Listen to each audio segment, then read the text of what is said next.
मौसम बड़ा अच्छा हैगा है तो अज मैं आलू वाली चिप्स बनाने लगी हाँ।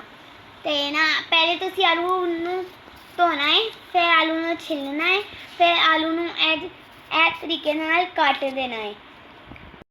पहले असीं पावांगे थोड़ा जिन्ना बेसन, ये देखो तुसीं अपने हिसाब दे नाल डालना। हुण असीं डालांगे नमक, देखो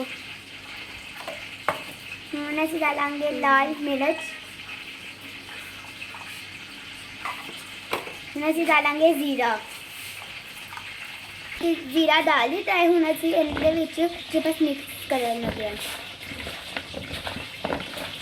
अच्छी तरह मिक्स करने, एक दाना ना रह जाए वरना तुहानूं जायका नहीं आवेगा। हुण असीं कढ़ाई विच पाण लगे आ, फिर पकेगी फिर तुसीं भी खाना।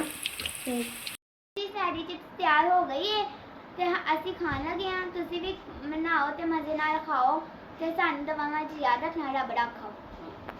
हसदा रवे पंजाब, सदा वसदा रवे पंजाब।